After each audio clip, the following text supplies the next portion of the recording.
Surprise ko ngayong gabi. Brad, Dark Knight in his real voice. Good evening, Dark Knight. Eto na. Talaga bang ito yung surprise mo, Brox? Opo. Nako. Talaga lang ah. Brox, meron akong pinadala sa'yo. Makikipasintabi na nga ako sa'yo. At magandang gabi po sa lahat po ng mga tagapakinig at suking taga-subaybay ni Broccoli TV. Dito po sa kanyang podcast, sa kanyang YouTube channel. Kaalinsabay na rin po itong kanyang Facebook account. Sa kabila naman, kung kayo po ay hindi pasok sa YouTube at meron po siyang Facebook account at doon naman po pwede kayo makapag-tune in at marinig din po ninyo sabayang napapanood ang Broccoli TV dito po sa YouTube account at saka po sa Facebook account. Brox, meron akong pinakiusap sa iyo sa Ikaw na? isang Ako ba? chat. Oo. O, sige. Special mention, baka po pwedeng with all respect, ikaw na ang Opo. manggambala sa kanila para makinig sa atin sa ating Opo. special episode for tonight. Yes, this special episode is for ito, mag-asawa yata to. Please listen daw po, Sis Marie and Brad Nomer Peñaranda. Para sa inyo po itong special episode na to. Ayan. Pinangalanan Ayan. na, boss. Sis Marie Peñaranda at saka si Brad Nomer Peñaranda.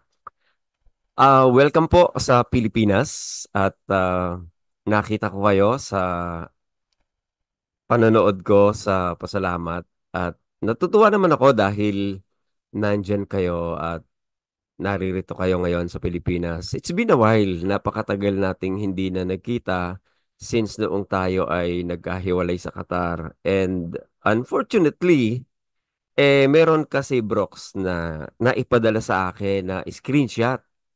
Mm. Siguro hindi naman siguro masama na ito ay maipakita natin itong screenshot na ito at kung ipapahintulot mo ay siguro naman pwede naman siguro nating ipakita ito sa screen natin, Broccoli, with your permission, of course, kung okay lang sa'yo. Opo. Asa na po? Oo.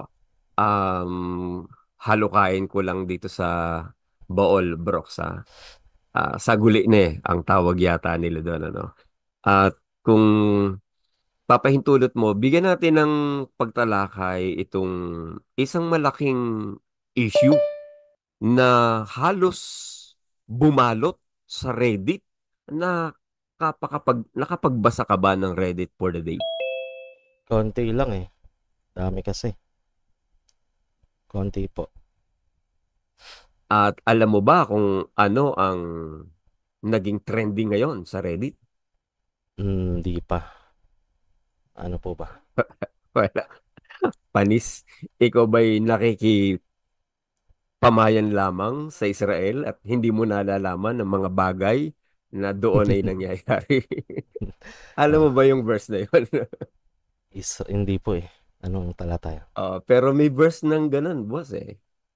Ikaw bagay nakikipamayan lamang sa Israel at hindi mo nalalaman ng mga bagay na doon ay nangyayari. Yan yung mga verses na ginagamit dati no ni Bes. Pagka meron kang hindi nalalaman or hindi ka updated sa isang bagay. At siguro paki-search mo na rin. At total, medyo nagiging bihasa ka ngayon sa pagsi-search word. Yan yung napapansin ko eh. Pagka tumutungtong na yung mga gantong oras, nagiging Opo. Kristiyano ka na eh. Kristiyano ako. Kristiyano Kaya tayo. lang, nakakapagduda yung Well, pagiging Kristiyano mo. May special hour eh. ay, mag-ano kami. May tatayo kaming kulto. Bagong kulto. Members and non-members Church of God. Opo, sinadjust ni Brad Mac, tsaka ni Riddell. So, lahat po sakop niya, members man o hindi members, pasok dun sa iglesia na yun. At labas-pasok ng, loob at labas ng katotohanan. Yun po yung itatayo naming kulto. Panoorin niyo yung last episode sa kabilang channel, guys. Opo. So, Hanep din ah. So, kuha nyo lahat. Pati sa loob, pati sa labas. opo. Kahit hindi mo gusto, kasali ka doon. Opo, Oo dapat nga, ano itas. pa? Ano pa yung mga ibang napag-usapan nyo doon? Yan. Opo. Eto na, boss. Meron na mga nag-chat-chat na sa akin at ako ay inaabisuhan. Is that you? Ikaw ba talaga yan? Ikaw na ba talaga yan? Nag-voice reveal ka na ba talaga? At yes, opo. Ito nga yung sorpresa ni Broccoli kanina na alumpihit siya. Ano yung sabi mo, boss? Ano ba? Talaga bang tototohanin na natin to? Oo, sure ka ba? Boss. Oo, sure ako. Okay, sige. Let's go. Basahin nga natin yung nandito sa Zoom, boss, yung mga comments dito. Samantalang meron tayong Ah, inaasikaso sa kanan at sa kaliwa. nako, sabi ni Nightblood, narinig ko na ang real voice ni Lods DK. Maganda pala, boses. Sabi ko sa'yo, boss eh. Bear voice ni DK, sabi ni XMCJ Lurker. Hariki Irie, wow, boses ni DK. Dagnasty, napaakit ako sa boses ni DK. Ako din eh. Real voice, kinilig ako. Gwapo ng boses ni DK, sabi ni Nightblood. At ito, boss, yung ginawa mo ngayong gabi, makakapag, palakas ng loob sa mga nagtatago. Wala naman dapat itago eh. Kung totoo naman sinasabi mo, ang hirap pa yung magtago. Di ba? Yes, I agree, I agree. Dahil, eto, ang nag-prompt kasi sa akin, boss, ay meron kasing nagpadala sa akin ng isang message galing sa isang tawagin na natin or itago na natin sa code name na Pretty Meow. Ayan. Matagal ko na rin hindi nakakausap at nagpadala siya sa akin ng screenshot. At nalungkot ako noong makita ko yung screenshot na ipinadala niya sa akin. Sabi ko, hindi ka ako ganito ang ine-expect ko na maririnig at makikita na isang statement ng isang tinuturing ko na kaibigan. At yun na nga, yung pina-shoutout natin kanina. At nandito sila ngayon sa Pilipinas, Brox. Galing sila sa lokal ng Texas na sasakupan ni Jamal, ni Brad Josel, dyan sa North Am. Mm. At ito ay kaibigan natin ng matagal na panahon, si Sis Marie Peñaranda at ang kanyang asawa na si Brad Nomer Peñaranda. Mga kaibigan ko yan. Pwede nating i-flash siguro sa screen para makarelate yung ating mga viewer tonight Opo, kung bakit boss. ako po ay nagsalita sa totoong boses ko na. Siguro this is it. Eto. Pinadala sa akin to ni Pretty Wow. Tawagin natin siyang Pretty Wow at tinatawag ko rin siya minsan na Meow. Ayan. Sa matagal na panahon na hindi kami nagkakausap, eto ngayon at siguro ito yung nag-trigger sa akin para magsalita na rin. Sabi ko, siguro it's real time. It's a time na mag-reveal na rin ako ng boses ko. After all, alam na naman nila kung sino talaga yung Dark Knight sa likod ng boses na ito. At ito yung nakita ko na kanyang message. Ang sabi noong Pretty Wow, nagsaulian na ba kayo ng kandila, Anya, doon kay Marie? Ang sagot naman ni Marie ay, kapag binanatan mo na si KDR, goodbye forever. Walang lingon likod, bayad ako sa utang ko sa kanya. Sumagot naman si Pretty Wow. Sabi niya, puro lang ako message sa kanya. Sabi ko, kilala na siya. Wag na siya magtago ng boses. Haha, puro sin lang. At totoo naman yun. Puro sin lang naman yung ginagawa ko. At hindi naman ako nagre-reply na din. Pero nalungkot lang ako dahil ito yung narinig ko. At ito kasi ay in connection dito sa pinag-aralan ng mga miyembro diyan sa iglesia na yan. At nakakalungkot dahil meron pang isa, Brooks, hindi lang si Marie, isa pang kaibigan. Kaibigan ko rin ng mahabang panahon. Anong nangyari? Anong kababalaghan ang bumangon ngayong buwan ng Oktubre at ganito ang nangyari sa atin na dati mong mga kasakasama, dati mong kaibigan, eto na ngayon. Ikaw ay hindi na nila kinikilala bilang kaibigan. Ayan. Sabi naman ng isa kupang kaibigan, ang nangyari sa mga kaibigan ko na ito, ang sabi naman ni Lorena, no, ayoko batiin siya, sabi ng paksa. Ayan. Siguro makaka-relate na ngayon ang mga ang mga viewers mo dito sa YouTube channel at saka sa Facebook kung bakit napilitan na rin ako na lumantad sa likod ng boses ni Dark Knight kung ano talaga yung tunay na boses ko.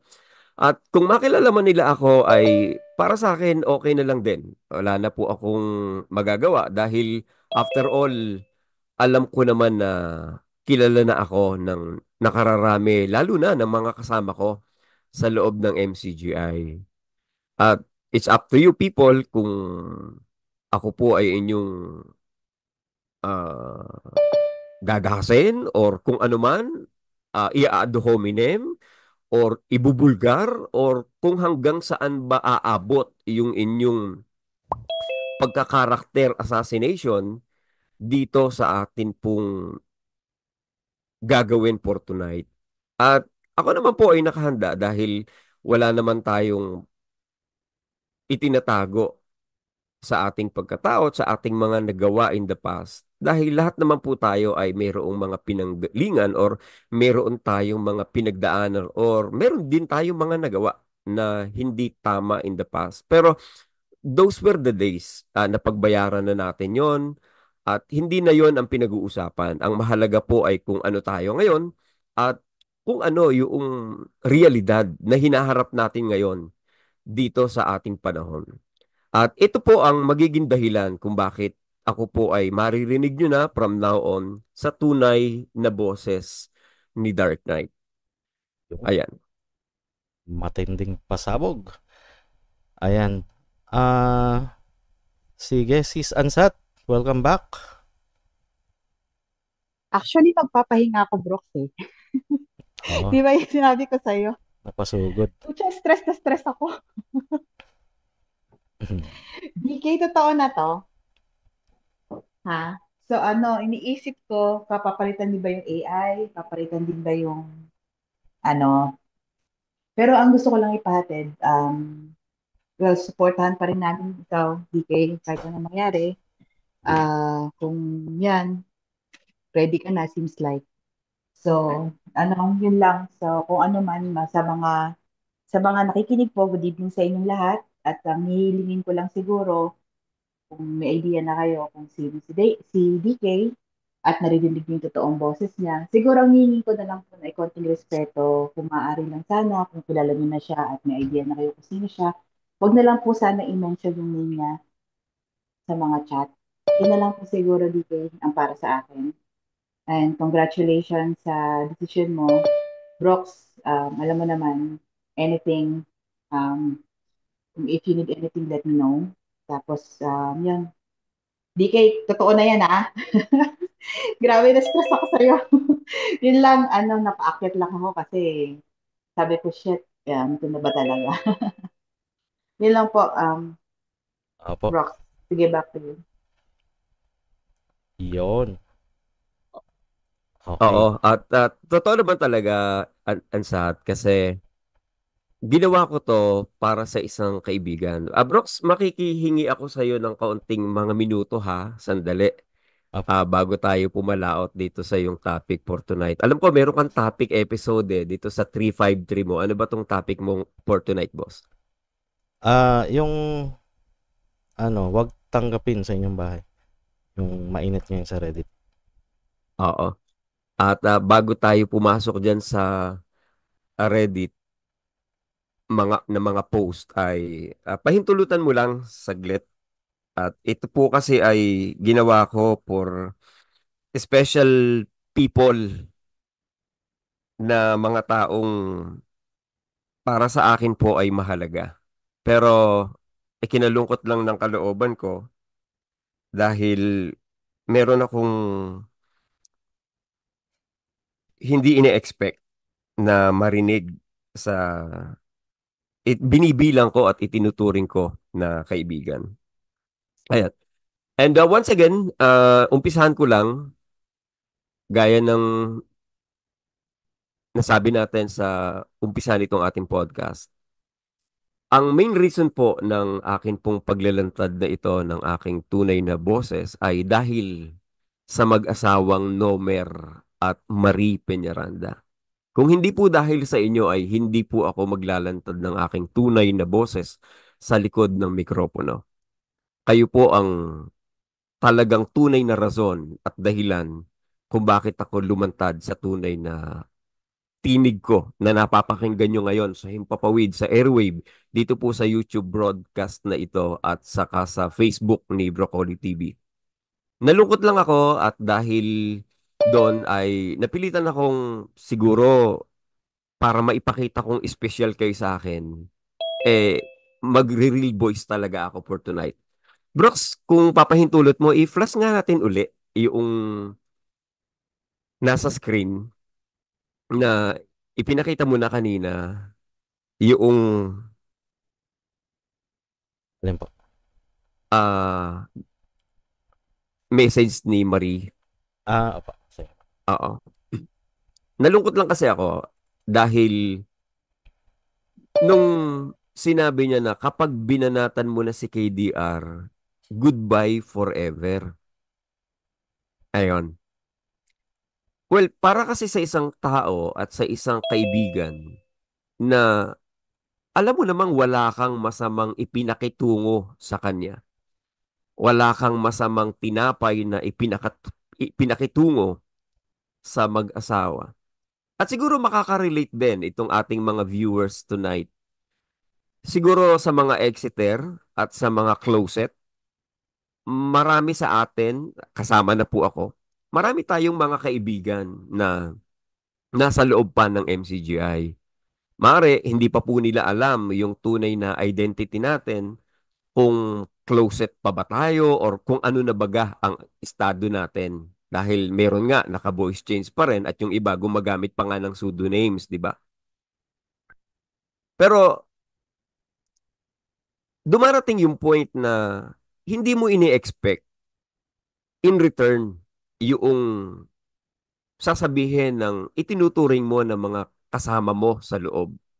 Gaya nito, ang regard ko kasi kay na Sis Marie, Brooks, kung meron akong isa sa pinakamatataas na inirerespeto, si Sis Marie yan eh.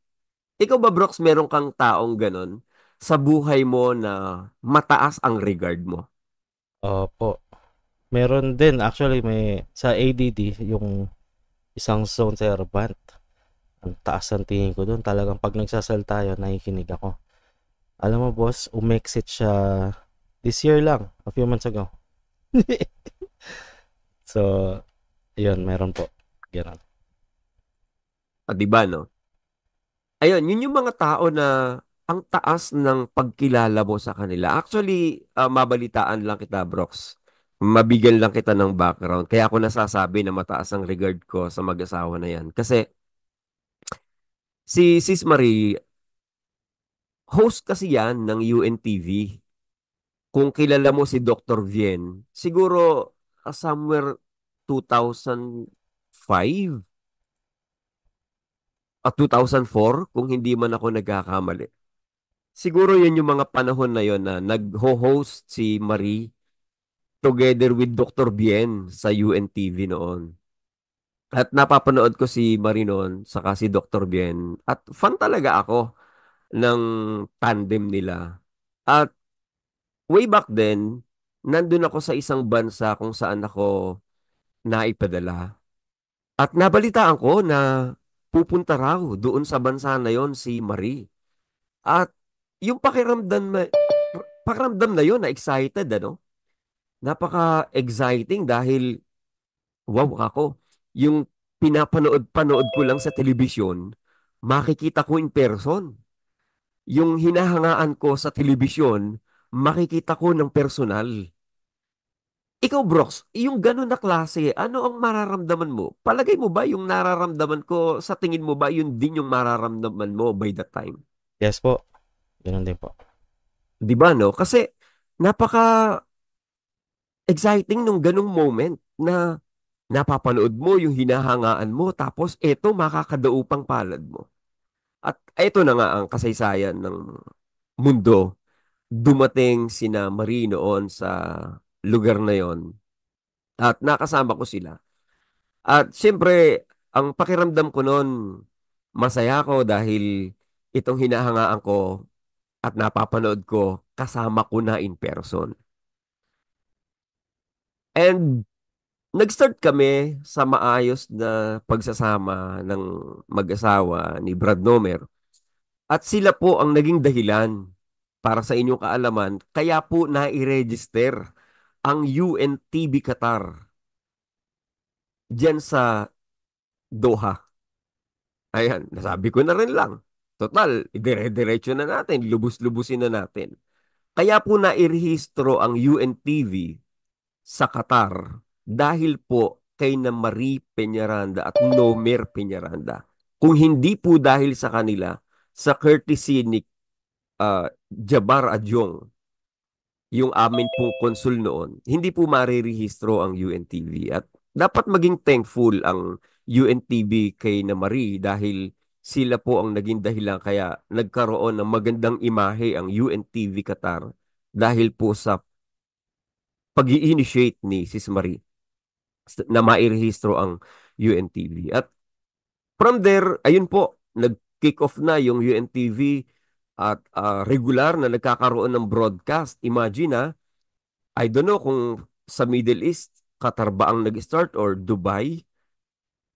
Ang host pa nun is si Jason sa from Jason sa from Manila, and then here comes Marie live na nagbo-broadcast direkta from Qatar. At ang kanyang cameraman noon ay si Nomer, yung kanyang kabiyak ng puso. At ako naman po siyempre, ala-alalay ni Marie. At malaking karangalan sa akin ang maging katulong ng isang taong hinahangaan ko.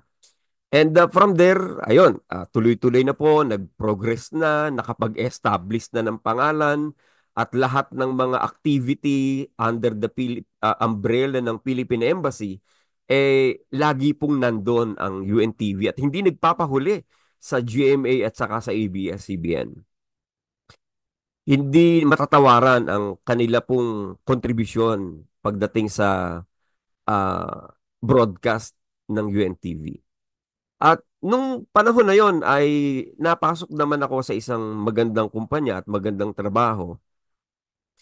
At como yun magandang kumpanya at kumbaga po nagkaroon din naman ako ng isang posisyon na hindi naman ako karapat-dapat sa ganung klase ng posisyon. Wala akong ibang naging katulong kundi si Marie pa rin. Kasi para ho sa hindi nakakaalam, si Marie po ay isang anak ng isang dekalibre na editor ng isang dyaryo dito sa Pilipinas. Kung masesearch nyo lang yung kanyang history, siya po ay isa sa dekalibre na kinikilalang editor ng isang malaki at hindi tabloid isang malaking news uh, paper dito sa Pilipinas. At kung English at English rin lang ang pag-uusap, ay hindi papatalo itong aking BFF na ito. Kaya nga ang tawag ko siya sa kanya noon is BFF ko talaga to the max. Siya yung naging consultant ko, siya yung naging tagapayo ko. Sa kanya ako humihingi ng mga advice sa kanilang mag-asawa. In short, maganda talaga yung naging relasyon naming mag-asawa ni Marie at saka noong kanyang kabiyak ni Brad Nomer nga. At to the point na kami ay nakatulog pa sa bahay nila dito sa Pilipinas. One time nagpunta kami dun sa kanilang bahay dyan sa Laguna at nagkaroon kami ng karangalan para sa amin na makasilong sa bubong ng kinikilala kong kaibigan. At ganun din naman, kapunta kami sa Morong sa Bataan. At alam mo yon yung mga banding, punta ng Apalit. At yung mga family pictures na yon, mga anak niya, hindi ko yon malilimutan. Until one day, eto na nga, dumarating talaga yung paghihiwalay, naghiwalay na kami ng landas. Nawala na sina Marie at saka sina Brad Nomer dun sa Qatar. At ako na lang po yung naiwan. Napunta sila ng Pilipinas at hindi naman natapos doon yung amin pong komunikasyon. Kung mayroon silang kailangan na paayos, asikasuhin, well, in support talagang kung saan makakabawi, babawi at babawi talaga. Alam mo yung kaibigan talaga na kahit saan tayo magpunta, kahit saang level, kung meron tayong magagawang extend bilang isang kaibigan, siguro kayo din po, meron kayong mga kaibigan na gano'n. Ito na nga ang mga sumunod na mga pangyayari. So, nawala na rin ako sa Qatar at nagsanga na rin ang aming landas at hanggang sa napunta na nga sila ng Amerika. At yan na nga sa US, dyan na sa North dyan na nga po sa Texas, dyan sa lugar ni Brad Josel. At ako naman nandito sa Pilipinas. So, wala na kaming naging komunikasyon. Although, kasi papalit-palit din ako ng ibang account. Siguro hindi niya rin ako nasubaybayan. Pero, silently, kumbaga, diyan ka lang, dito lang ako. Basta pag nakita tayo, bangga ang balikat. At dumating sa akin, eto na nga, na masamang balita na itinuturing ko na meron nang nag-send sa akin. Ang sabi niya, sabi nung Pretty Wow, nagsolian na ba kayo ng kandila? Tanong niya dun sa Marie. Ang sagot na nga niya kapag binanatan mo na si KDR, goodbye forever. Ayan. Ito na po yung nakakalungkot na pangyayari na dumurog ng kalooban ko. Sabi ko sa loob-loob ko, baliktarin mo, hindi ko sasabihin yan sa inyo. Halimbawa, kayo yung nag-switch ng fate, hindi ko yun sasabihin eh. Ako, I will still remain to be your friend. Siguro, kakausapin ko kayo in such a way na boss pa rin kasi tawag ko sa kanila eh. Gaya ng tawag ko sa Brooks eh. Boss. Mahilig ako sa ganun eh. Tawag ko sa kanya, boss. Pati kay Nomer, boss. Siguro kakausapin ko silang mag-asawa, oh, boss, ano nangyari? Mukhang nabalitaan ko, iba na yata yung inyong faith. Anong nangyari? Mayroon ba akong maitutulong? Mayroon ba akong magagawa? Siguro ganun ko pa rin kayo kakausapin. Hindi ko kayo kakausapin in such a way na solian na tayo ng kandila na parang pagka binanatan mo si KDR is goodbye na forever. Na wala nang lingon-lingon sa likod, bayad na sa utang. Ay, wala akong kinikilala na utang ng mag-asawa. Ako nga ang mga may utang pa para sa kanila dahil napakalaki ng nagawa nila sa buhay ko. Ito lang yung bagay na ikinalungkot ko. At siguro makaka-relate kayo dito, yung mga viewer po ng Broccoli TV tonight. Siguro meron din kayong mga kaibigan na komo kayo ay nag-exit na iba na rin ang pakikitungo sa inyo. At dahil dito ilabas nga natin yung sinabi naman ni Ate Loren. Ate Loren, nalungkot din ako sa sinabi mo. Ito pa si Ate Loren, kaibigan ko rin to eh. Huli yata namin pag-uusap nito tungkol pa sa negosyo eh. Ate Loren, kung naririnig mo ako, yung sa bakery na sana pag-uusapan natin. Pero hindi ko expected na ito yung mga mapagkikita ko. Nope, ayoko siyang batiin. Kasi sabi ng paksa, talaga ba? Talaga bang nagsolian tayo ng kandila? Kasi ako hindi ako nagsosoli ng kandila. Pero talaga ba? Talaga ba na kakalimutan na natin ang lahat? nang dahil lang sa paksa. Kakalimutan na natin ang lahat dahil lang sa sinabi ni KDR. Kakalimutan natin ang pagiging magkaibigan dahil lang sa isang religion. Nakakalungkot. At hindi lang ako ang nalulungkot, siguro marami ring nalulungkot dahil marami rin ang nakaka-relate sa senaryo at sitwasyon ko right now. Dahil marami rin right now, gaya ng nababasa natin sa Reddit, pati yung kanilang mahal sa buhay, in-unfriend na rin sila. Siguro, Brox, magbasa tayo ng ilan na nababasa ngayon sa Reddit at ito po ay overwhelming. Ang dami at hindi iisa, umaalimbuka. Sabi ko nga kay Brox kanina, hindi mo baka ako napansin yung trending sa Reddit? Puro na lang paksa about sa wag babatiin, wag tatanggapin.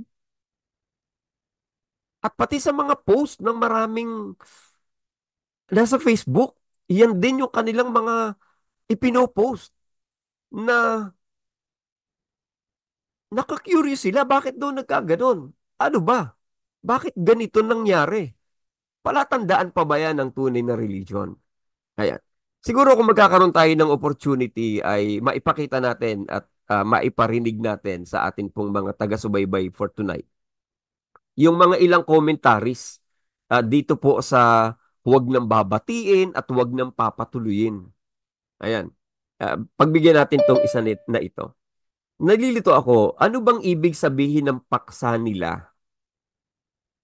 Kasi ako rin nalilito eh. Kasi pinakinggan ko yung paksa, ako nahilo eh. Sa haba ng teksto, hindi ko rin nakuha buo sa dami ng ligoy. Hindi talaga ma-pinpoint. Kaya natuwa naman ako dahil akala ko ako lang yung hindi nakakakuha. Meron din palang hindi nakakakuha. Eto, gaya nitong sabi ni Lost Little Soul 20, nalilito ako. Ano bang ibig sabihin ng paksa nila? Literal na hindi babatiin at papatuloyin sa bahay? Kasi kung yun ang ibig sabihin nila, mali sila ron. Kasi paano mo aaralan ng isang kapatid na iba ang pananampalataya kung hindi mo man lang babatiin? Di ba? Pero kung ibig sabihin nila ay yung matalinhagang warning ng mga sitas which specifically addresses the context of false teachers who promote teachings contrary to the core truths of the Christian faith, eh di walang problema.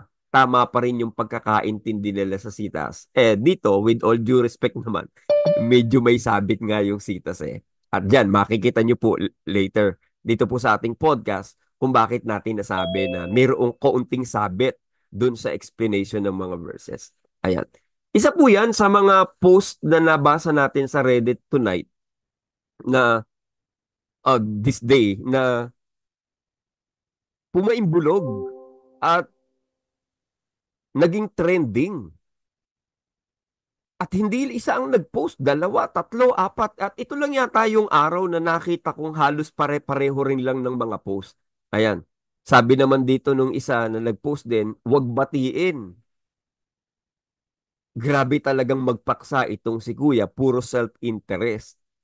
Kung napansin nyo, binasa naman niya yung kalawang 1:10, pero hindi in-explain.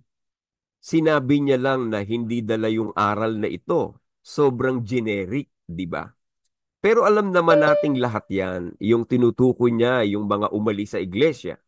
Bakit mahalaga na dapat specify yan? Kasi maraming mapagkakamalian. And that's I agree. Talagang totoo yan. Maraming nagkamali tungkol dyan. Tingnan nyo, maraming nasa atin dito, mga ordinaryong member lang naman na umalis. Pero itong mga kapatid, hindi na agad bumabati, basta-basta. Di ba yun na nga po yung ating pinag-usapan nung nakaraang gabi? Na ultimong yung manager, manager siya ng isang kumpanya.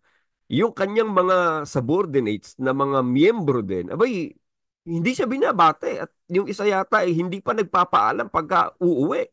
Abay, manager ka, kailangan bang gawin sa yun dahil narinig nyo lang yung paksa na hindi na dapat bumate?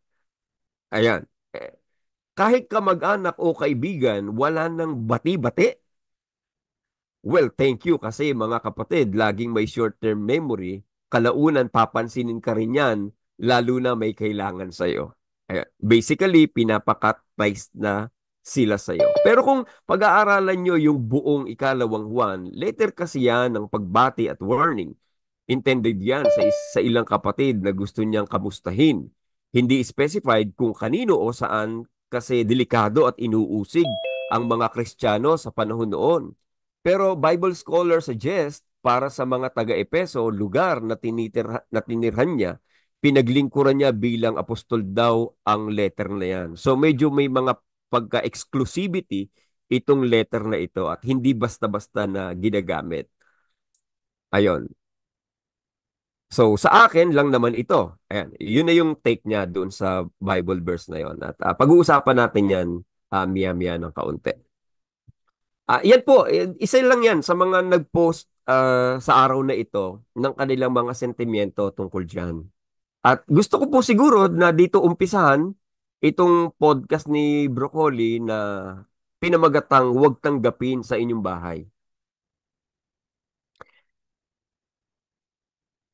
Sis Marie, Brad Nomer, siguro isang bagay na kailangan nating pag-usapang seryoso. Dahil may pahayag yung isang pastor na nagsabing huwag tanggapin sa bahay. Una, huwag batiin. At eto pa, nadagdagan pa ng malala. Alam mo kung ano yung pangatlo, Brox? Hindi ka raw dapat na makipagbati.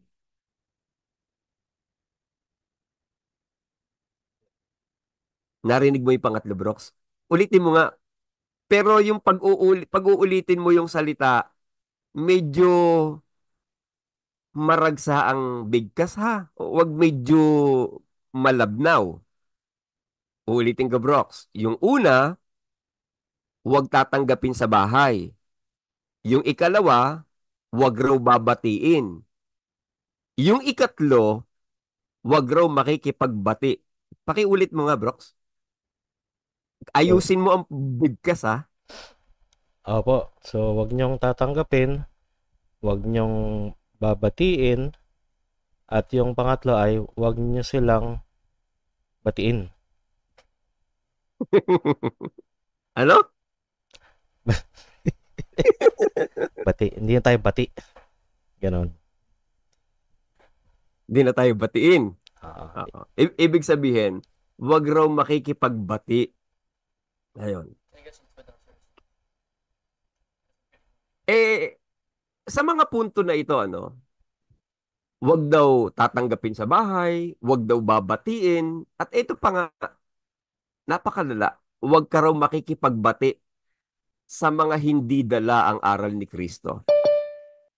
Diyan sa punto na yan, tinatawagan ko po kayo ng pansin. Religion pa ba yan? Yan siguro ang magandang itanong nyo ngayon sa sarili nyo. Religion pa ba yan? Bakit? Kasi imbis na akayin mo sa usapan ng ukol sa pagkakaunawaan para magkaliwanagan, ang siste ay lumalabas parang itinatakwil mo at itinutulak mo pang papalayo ang mga taong sana ay magkakaroon pa ng pag-asa na muling makabalik sa aral ni Kristo. Ulitin ko lang po, sa halip sana na magkaroon ng pagkakaunawaan at magkaliwanagan, bakit ganon? Bakit wag tanggapin, wag nang batiin, wag nang makipagbati? Uulitin ko lang ang tanong, religion pa ba yan? Dahil hindi yan ang paniniwala ko sa religion. Ang religion kasi nagpo-promote ng pakikipagkapwa-tao eh. Pero bakit ang nangyayari? Parang lumalabas, imbis na akayin nyo ang tao sa usapan para magkaroon ng unawaan at magkaroon ng pagpapaliwanagan, ang siste ay parang itinatakwil na natin at itinutulak na natin papalayo ang mga taong sana ay magkakaroon pa ng pag-asa sa kanilang mga kalooban na makabalik pa sana sa aral ni Kristo. Bakit ganon? Ganyan ba ang tunay na layunin ng pananampalatayang itinuro ni Kristo? Subukan niyong magsuri sa paligid niyo, lalo na po sa Pilipinas. Dito napakatalamak ng relihiyon. Pero isang bagay ang mapapansin mo, sa gitna ng aral ng napakaraming religion sa Pilipinas, ang palaging nangingibabaw na bukang bibig, pag-ibig, pagpapatawad, at pakikipagkapwa-tao.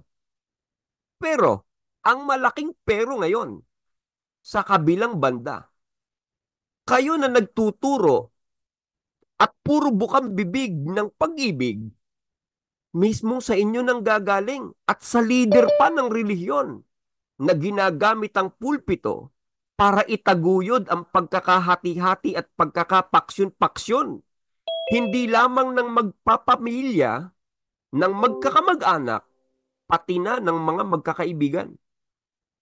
Hindi ba totoo? Biktima na nga ako nito. Mga dati mong kaibigan na ngayon hindi mo na kaibigan. Saksi, yung post na nakita nyo. Saksi, yung post na ipinlas kanina ni Brooks. Mga dati mong kaibigan na wala kayong masamang pinagdaanan in the past. Na kung sakaling ang magkikita kayo, baka mag-aapiran kayo. Na yun yung ine-expect mo. Pero, in reality, hindi na pala ganun. Akala ko kung makikita ko sila, "Uy, Sis Marie, long time no see, kumusta ka na? Ano nang nangyari?" Hindi na pala ganun. Hindi na pala gaya ng ine-expect ko. Dahil baka pagka nakita ko sila, ismiran lang ako. Gaya nga nung sabi nung isa, ayaw niya na raw akong batiin dahil sabi sa paksa. Dahil pagka kinalaban daw si KDR, ano na, wala na. Wala nang makabuluhang pangyayari ang nangyari in the past. Lahat ng yon nalimot na. Dahil nakalaban mo na yung pastor nila. Nakakalungkot. Nalulungkot ako personal at nalulungkot ako hindi lang para sa akin. Dahil alam ko marami ang ganyan din ang magiging karanasan. Yan ang isang bagay na nakakalungkot. Di ba dapat ang pananampalataya ay maging ilaw at maging tulay para sa ibang tao? Pero bakit tila ang lumalabas, kayo pa yung nagiging pader para maghiwalay ang relasyon ng bawat tao? Bakit ganun? Di ba dapat yung pananampalataya siya yung maging bridge? Siya yung dapat magdugtong sa magkabilang parte ng tao. Halimbawa, kayo ang nasa pananampalataya. Kami na kanyo ang nawala sa pananampalataya. Hindi ba dapat yung pananampalataya na namagitan sa atin? Hindi ba dapat yun yung maging tulay para hakbangan nyo, para abutin kami? Hindi ba yung pananampalataya na yun ang dapat maging tanglaw para tingnan namin at makita nyo kami? Bakit ang nangyari? Yung pananampalataya na yun na meron kayo na nagsilbing tanglaw, hindi nyo kami nakita. Bakit ang nakita nyo sa amin, kadiliman? Bakit ang nakita nyo sa amin, ibang kulay? Bakit hindi nyo nakita yung tunay na pagkatao namin nung tayo'y nagsasama pa? Bakit? Nang dahil lang sa pagsunod nyo sa isang pastor ng religion, yung taong alam nyo naman kung ano ang tunay na pagkatao, biglang nag-iba ang kulay. Bakit ang nangyari, nagsilbing pader ng paghihiwalay ng relasyon ng magkaibigan at magkamag-anak ang isang leader ng relihiyon? Tanong nyo uli sa sarili nyo, relihiyon pa ba ang kinaaniban nyo?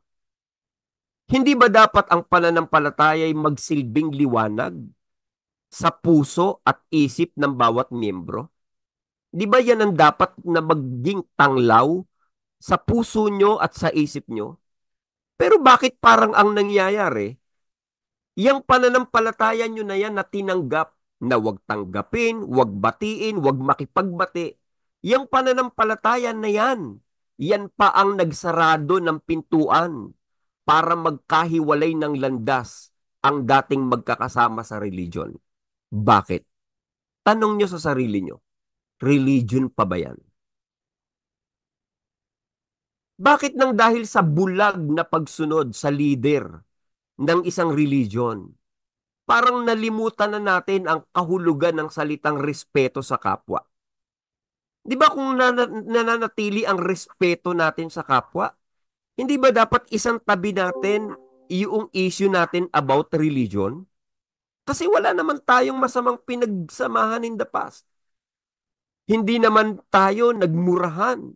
Wala naman tayong ganon. Hindi naman tayo nagutangan ng hindi tayo nagbayaran. Wala namang ganon. Wala rin naman tayong pinagdaanan in the past na tayo ay nagsiraan or what. Wala. Mabuti nga yung relasyon natin eh. Nag-uusap pa nga tayo ng tungkol sa negosyo eh.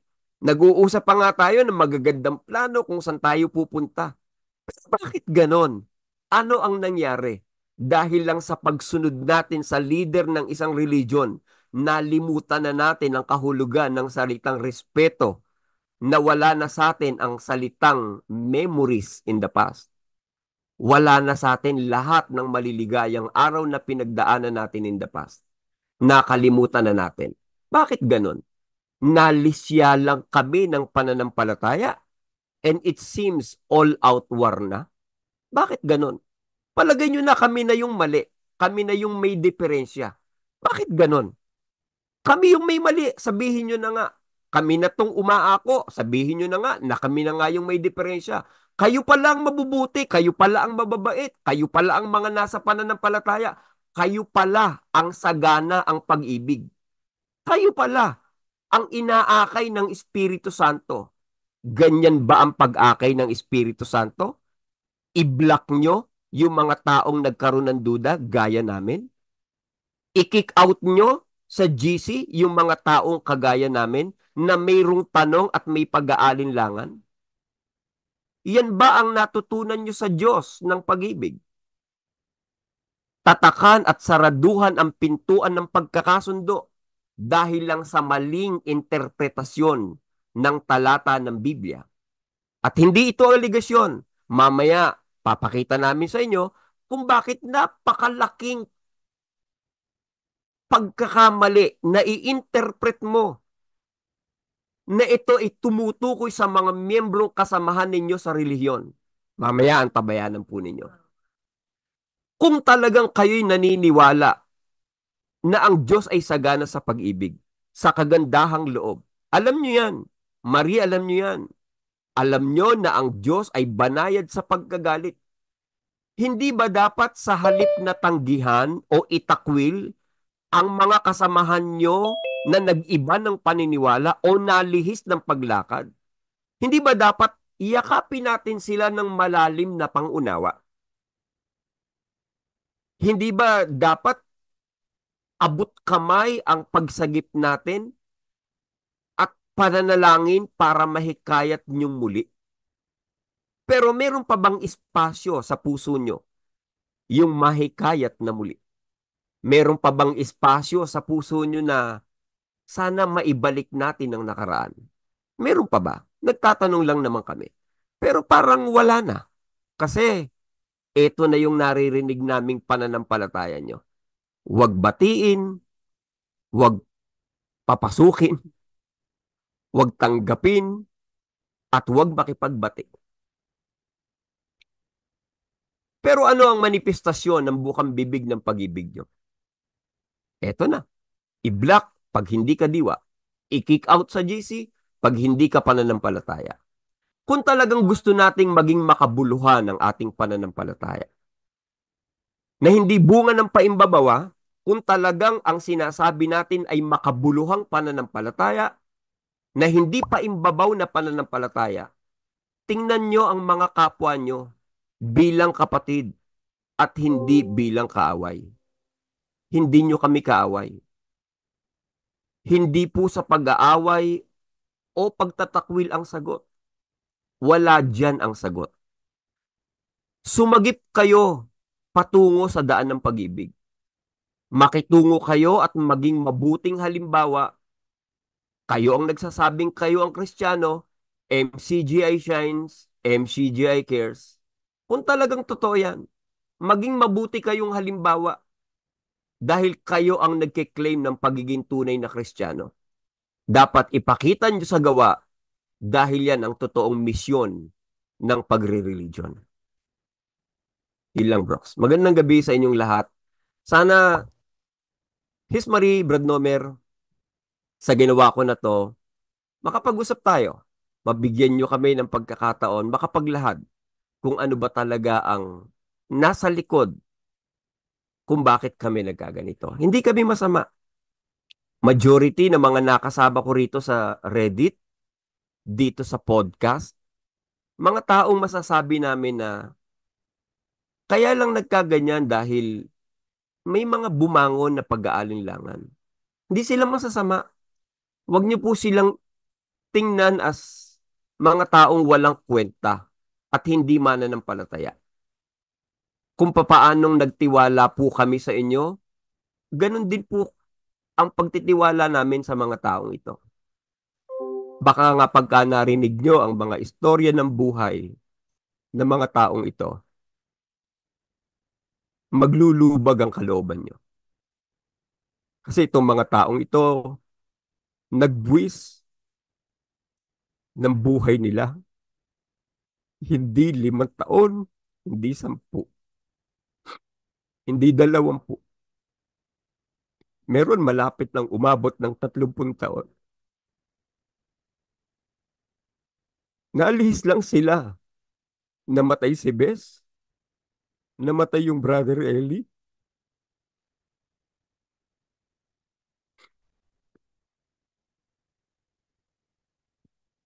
Nalito sila. Nagkaroon ng confusion.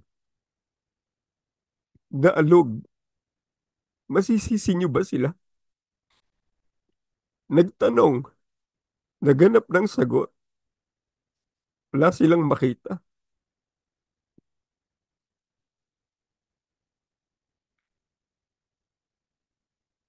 At dahil wala silang makausap,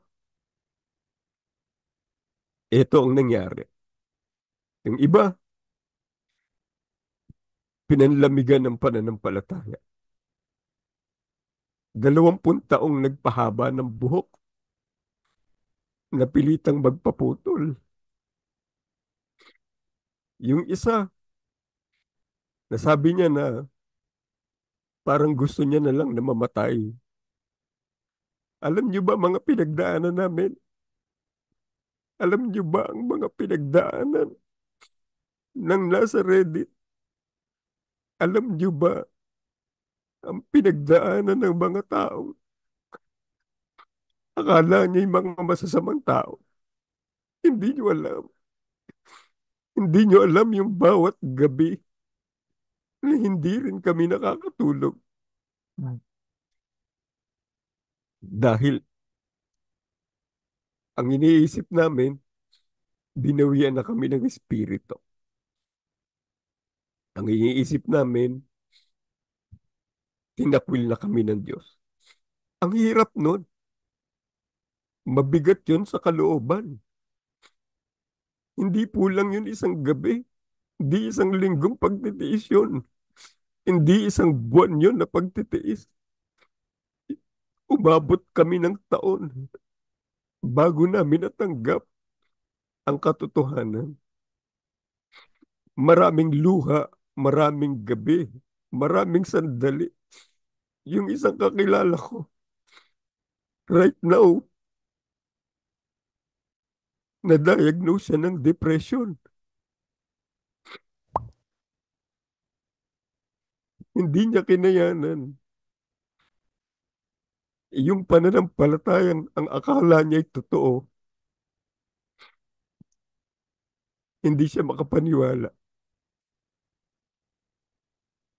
Ang nasabi niya sa akin, yung mga kapatid, nagtitiis, May maliliit na tindahan, di nagtitinda ng alak.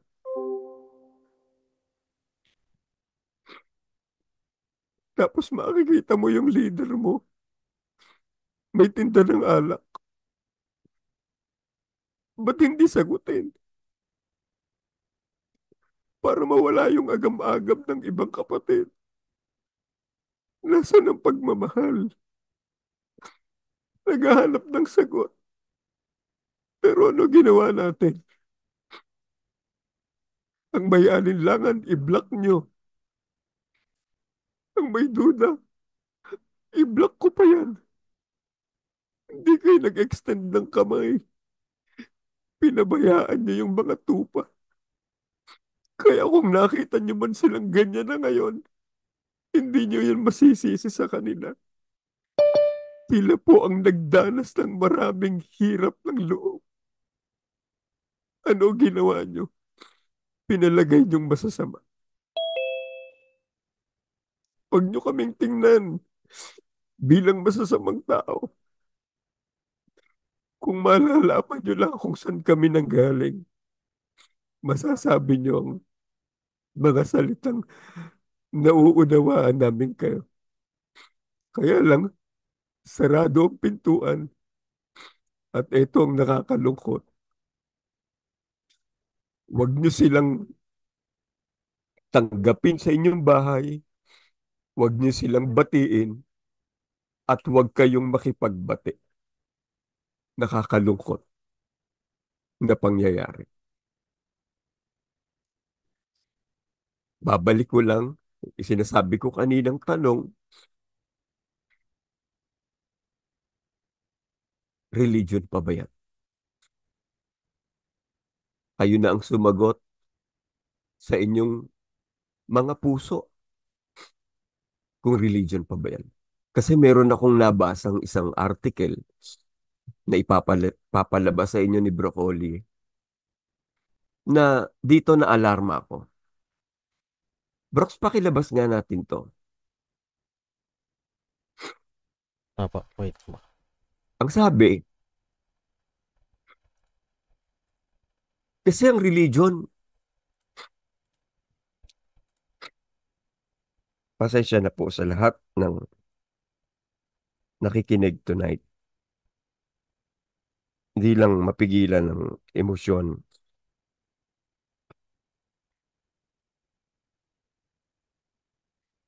Ayan na po.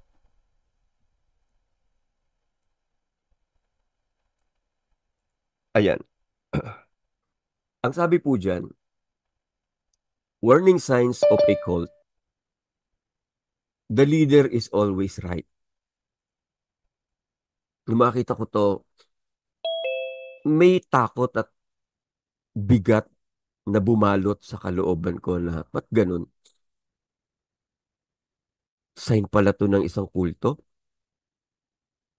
Leader is always right.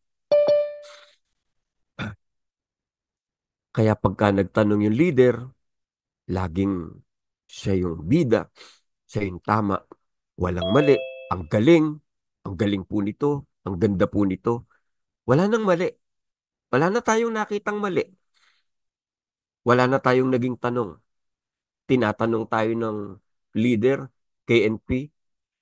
Wala po, kuya. Ang ganda po nito, kuya. Walang naging tanong. Lagi na lang yung leader ang tama. Criticism of the leader or questioning the leader is considered persecution. Pagka kin-criticize mo ang leader, kin-question mo ang leader, parang automatic ikaw na ang may kasalanan. Senyales pala yun ng isang kulto. Anything the leader does is justified no matter how harmful it may be. Ano mang gawin ng leader, ano mang sabihin ng leader, lagi siyang justified. Ano man ang mangyari, kahit harmful na ito. Gaya nitong teksto na ito, gaya itong pananampalatayang itinatawid sa inyo na ito. Di ba nakapaka-harmful nito sa isang relasyon ng magkakaibigan at magkakamag-anak? The leader is the only source of the truth na para bang sa kanya lang bumabalong ang katotohanan. Everybody else is lying. Pagka sa iba mo ginawa yung kanta nung awit ni Kuya, palagay nyo halimbawa, yung awit kay Kuya na yon, inawit sa isang KNP. Halimbawa, sa Bicol, inawit yon kay Brad Danny. Tapos narinig halimbawa ng Kuya, palagay nyo, nagtatanong lang naman, ano ang mararamdaman ni Kuya pag narinig niyang kinakanta ng taga Bicol yon? Matutuwa kaya? O baka ang sabihin Danny, ano ba to? Iglesia mo na ba to? Ba't ikaw na pinupuri nito? Ewan ko lang, baka most likely ganun ang sabihin. Pero, bakit pagka sa Kuya, okay lang? I don't know. Nagtatanong lang naman. Followers must be blindly devoted to the leader and never question him. Meron na bang nangahas para tanungin at questionin? Parang wala naman. At ito pa ang higit sa lahat. The members won't recognize they belong to a cult. Hindi natin matanggap na tayo nasa kulto. At who would have thought, dahil yung bayan ng Diyos na yun, ang inakala mong bayang may sugo ng Diyos, talagang sa Diyos. Pero nagising ka na lang, it's all but just a lie. Hindi natin na-realize na napabilang pala tayo hindi sa isang tunay na religion. Kaya binabalik lang namin ang tanong sa inyo, dyan sa bagong pananampalatayang narinig nyo, huwag batiin, huwag papasukin, huwag makipagbati. Sign pa ba yan ng religion o sign na ng isang kulto? Magandang gabi po sa inyong lahat. Brox, back to you. Oo, si Dark Knight to. Boss, Oh, ba't nag-iba? Ba't bumalik? ha? Boses Oo, mo. Dark Knight daw ako uli Bihira. Sige, boss. Oo. Boss, marami ng mga nasabi. Marami ng nakapost sa Reddit at para patunayan na mali talaga yung interpretasyon. Talagang totoo naman yon, Adele. Meron lang talagang intent kung bakit kailangang iteksto yan ng hindi naman talaga yung real score ng verse na yan. Talagang pinalikot lang yan para bakuran itong mga nasa loob para huwag na nga namang makipag-unay or makipagkuntsaba or para wag nang mahibuan yung mga nandyan sa loob para wag nang tuluyang maglagas ang ibang mga miyembro yan. At yan naman ay totoo kasi papalpak talaga yan, Bro Holly, sa mga verses ng Biblia. Ang dami mong sasagasaan dyan. Ang isa dyan, boss, yung Santiago 5:19 hanggang 20, kung meron pa tayong oras, kahit sandali na lang, kahit 12:30, boss, kung papahintulot mo. Isa sa sasagasaang verse niyan, ito Kasi pagka ang ginawa ninyo is hindi na ninyo babatiin, hindi na ninyo pakikisamahan, or totally, inyo nang tatalikuran yung inyong mga kapatid na iba na ang diwa or pananampalataya. Sa 19 ng Santiago, ganito po ang nakasulat. Sabi diyan, mga kapatid, kung ang sino man sa inyo ay nalilihis sa katotohanan at siya'y papagbaliking loob ng sino man, pansinin niyo to sino man sa inyo lihis na sa katotohanan. Lihis na lihis na sa katotohanan. Iba na ang diwa. Lihis na. Hindi na siya lumalakad sa katotohanan. Iba na ang nilalakaran niya. Lihis na siya sa katotohanan. Pag in-apply nyo yan, yung ganyang prinsipyo nyo na itinuturo nyo ngayon sa MCGI, labag na kayo rito. Bakit? Lalabas, wala nang pag-asa sa inyo. Tingnan nga natin ng 20 kung ano nakalagay sa 20. Dun sa pakikitrato sa lihis sa katotohanan, alamin ito na ang nagpapabalik loob ng isang makasalanan mula sa kabalian ng lakad niya, magliligtas ng isang kaluluwa sa kamatayan at magtatakip ng karamihang kasalanan. So kung sakali mong lihis na siya sa katotohanan, kung ang sino man sa inyo hindi ito nasa labas pa lang na aakayin mo papunta sa loob. nasa loob na ito, na kung ito mang nasa loob na ito'y nalilihis sa katotohanan. O, tama pa ba ngayon ang application nyo? Mga KNP, mga manggagawa, mag-isip nga kayo. Ang katotohanan, hindi po pwedeng kontrahin ang isang katotohanan. Eh, dyan lang sa talata na yan, bilagpat na kayo eh. Bakit? Hinilot nyo lang kasi yung ikalawang Juan na yan. 1 hanggang 11. Hilot yan eh. Hindi naman talaga yan ang tunay na pakahulugan yan. Sukat bigyan nyo ng pakahulugan yung bahay dyan ay iglesia ng Diyos. Bahay yan nung ginang. Tapos bibigyan nyo pa ng pakahulugan na yung bahay na yan ay sarili natin o yung katawan natin. Wala nun. Ang dami nyong hinilot dyan sa talata na yan. Kung saan-saan kayo nagpuntang verses. Kaya gumugulo tuloy ang mga pagpapaliwanag, hindi tuloy naiintindihan. Ang dami nyong pinaligoy-ligoy, ang dami nyong pinuntahan. Eh dyan lang eh. Maiintindihan nyo na eh. Eh ang dami nyong kukontrahin. Ito pa isang kukontrahin nyo. Basahin natin, Brox, unang Tesalonika sa Kapitulo 5 at ang versikulo ay 12. Eh dito makikita nyo sa pagtuturo ni San Pablo, ito ang palatandaan ng talagang tunay na tagapagturo. Pansinin nyo ha, tunay na tagapagturo ito versus sa hindi tunay na tagapagturo. Ang sabi ng hindi tunay na tagapagturo, i-block, huwag papasukin, huwag papuntahin sa bahay, huwag tanggapin. Huwag batiin, huwag makipagbati. Yun ang sabi ng hindi tunay. Eh ang sabi ng tunay na leader, eto, datapat ipinamamanik namin sa inyo mga kapatid, na inyong kilalanin ang nangagpapagal sa inyo at nangamumuno sa inyo sa Panginoon at nagpapaalaala sa inyo. Tuloy. At inyong lubos na pakamahalin sila sa pag-ibig dahil sa kanilang gawa, magkaroon kayo ng kapayapaan. Tuloy. At aming ipinamamanik sa inyo mga kapatid na inyong paalalahanan ang mga manggugulo. Manggugulo na ito ha. Sa inyo, yung mga manggugulo, ibablock nyo na eh. Yung mga manggugulo na yun, di nyo nababatiin eh. Yung mga manggugulo na yun, hindi na kayo magkakaroon ng kapayapaan eh.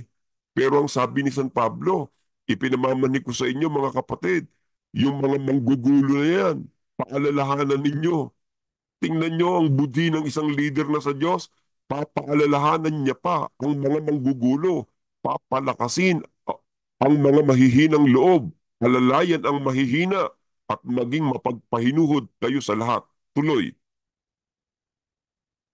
Tingnan nga ninyo na huwag gumanti ng ang sino man ng masama sa masama, kundi sundin yung lagi ang mabuti ang isay sa iba at sa lahat.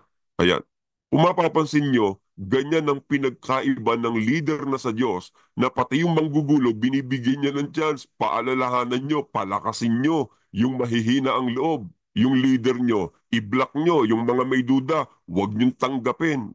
Ano, pambabakod o hindi? Ito pa isang lalabagin yung aral. Ikalawang Tesalonica 3:14. Pakinggan niyo po ganito ang ating mababasa. Raratsadahin ko na bro sa pasensya ka na ha. Ito nakasulat. Sa ikalawang Tesalonica 3:14. Kung ang sino may hindi tumalima sa aming salita sa pamamagitan ng sulat na ito, inyong tandaan ng taong yaon upang huwag kayong makisama sa kanya nang siya'y mahiya. Huwag mong pakikisamahan in the sense na yung kanyang ginagawa is makikisama ka para siya ay mahiya. Ano ngayon ang sabi sa kanya? Tuloy sa 15, ang sabi, gayunman, huwag ninyong ariin siyang kaaway, kundi inyong paalalahan ng tulad sa kapatid. Tingnan nyo, ang utos at bilin ng leader na sa Diyos, yun ang wikang ganong klase ng tao, huwag ninyong aariing kaaway. Kayo, ano ginagawa nyo? Inaari nyo ng kaaway. Itaim pusa na sa inyo. Ang utos ng mga ngaral na sa Diyos, paalalahanan nyo siya tulad sa isang kapatid. O, mga manggagawa, mga KNP, kaya nyo bang tutulan yung mga talata na yan na binanggit ni San Pablo kung talagang kayo mananampalataya? O, eto pa isa.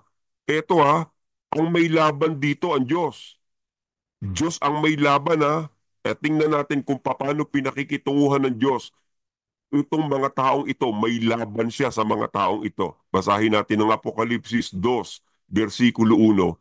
Ganito ang ating mababasa. Pakinggan nyo ho, ang may laban dito, hindi tao, hindi leader sa miyembro. Diyos ang may laban. Pero tingnan natin ang ugali ng Diyos sa pakikisama niya dito sa mga may laban siya. Basahin natin. Sa iglesia, sa anghel ng iglesia sa Epeso ay isulat mo, ang mga bagay na ito ay sinasabi ng may hawak ng 7 bituin sa kanyang kanang kamay na yaong lumalakad sa gitna ng 7 kandelerong ginto.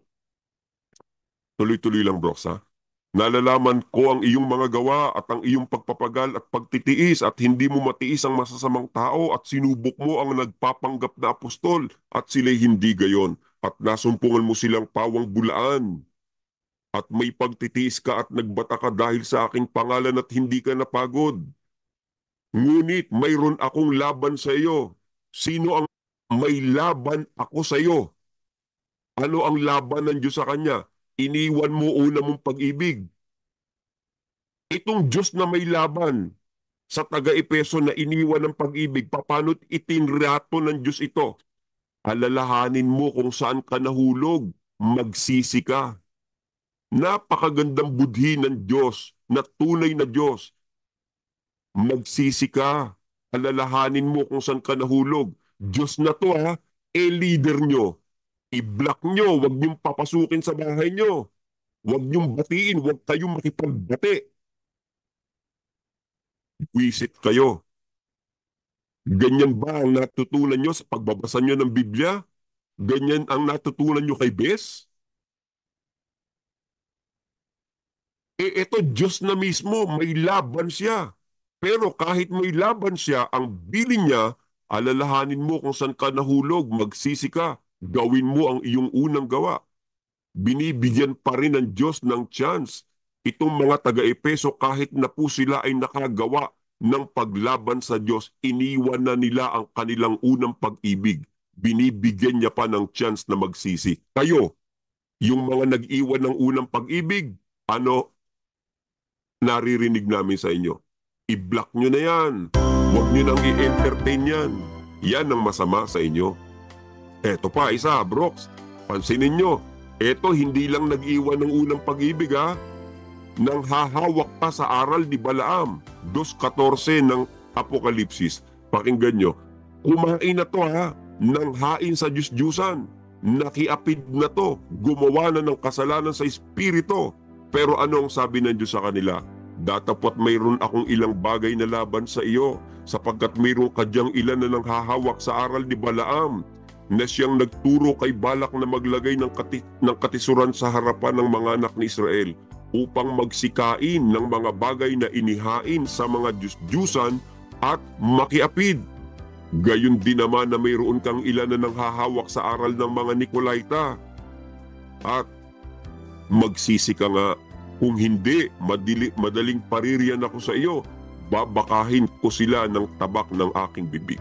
Tanyo, kumain na yan, ha, ng hain sa Diyos-Diyusan, nakiapid na yan, nang hawak na sa aral ni Balaam, pero ang sabi ng Diyos, magsisi ka nga. Kayo, ano sinasabi nyo? Mga buwisit, ganyan ang pakikitrato nyo sa mga taong nakasama nyo isang panahon ng buhay nyo? O, yan ang masama. Eto na lang ang payo namin, Brooks. Payong kapatid na lang ito. Sa lahat ng mga nakikinig, kay Spoon, boss, labas nga natin kung sino yung mga nakikinig. Makita lang natin. Payo namin ito kay nandiyan pa ba si Red Velvet. Sino nga yung kasama ni Red Velvet? Yung nanay niya kanina. Siya ba yun, Brooks? Si Nightblood? Ako. Payo kay Lost. Payo sa lahat. Kay Valar. Kay Doug Nasty. Kay XMCGA Lurker. Payo kay Fanny DK. Kay Dana. Kay Marvelous. Kay Lurker. Kay Alvin Patrimonio, kay Unsatisfied. Hindi ko na mabasa lahat.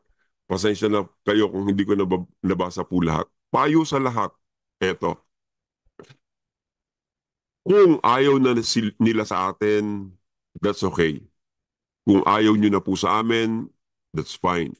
Kahit hindi nyo na po kami batiin at hindi nyo na kami kabati. Marie Peñaranda, Nomer Peñaranda, Lorena Yanga, okay lang. Kahit ayaw nyo na sa amin, hindi nyo na kami bati, okay lang. Dahil sabi ng leader nyo, nandito po kami nakahandang mag-move on.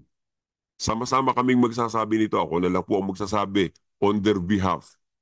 Sama-sama kaming mag-move on dahil alam po namin na sa bawat pagtatapos ng episode ng buhay ng tao, mayroong bagong simula.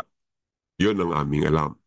Yes, maybe alam namin na hindi namin hawak yung bawat sitwasyon na dumarating sa buhay ng isang tao. Gaya namin, di namin alam kung ano yung kapalaran namin sa darating. Pero kaya pa rin naman namin kontrolin yung bukas, yung bagong bukas, para mas lalo po kaming tumatag. Naging matatag kami sometime in the past sa MCGI, ngayong out na kami, mas lalo kaming tatatag. Promise namin sa inyo yun. May awa pa rin ng Panginoon.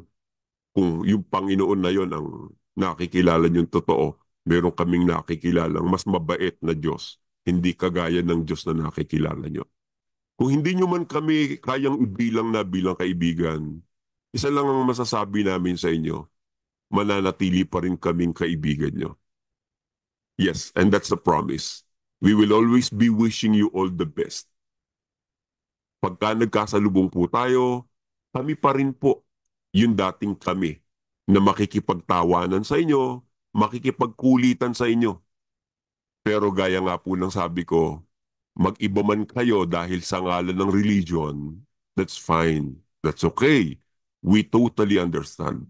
Kaya po naming abutin ng pangunawa kung bakit kayo nagkakaganyan. Biktima lang kayo. Luckily, nakakawala lang kami. Mag-iiwan lang kami sa mga kasamahan namin dito sa loob ng podcast po na ito.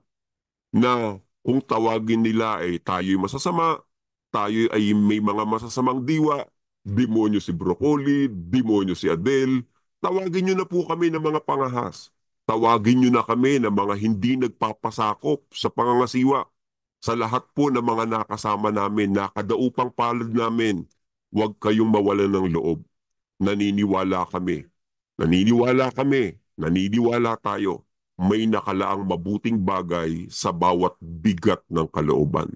Bawat sugat maghihilom. Laging nandyan ang pagkakataong muling bumangon sa bawat umaga at magpatuloy at humarap sa panibagong landas ng buhay sa mas makulay at mas malayang pamumuhay na nag-uugat pa rin sa moralidad. Hindi pa rin kami magpapakasama gaya ng iniisip ninyo. Because at the end of the day, lahat naman tayo nakikitapak lang dito sa lupa. Darating po ang araw, mamamaalam na rin tayo sa mundo. Ang mahalaga, nabuhay tayong punong-puno ng samot-saring karanasan at mayroon tayong nakilalang mga tao kung sino ang nananatiling kaibigan hanggang sa huli. Magandang gabi sa iyo, Marie Peñaranda. Boundary.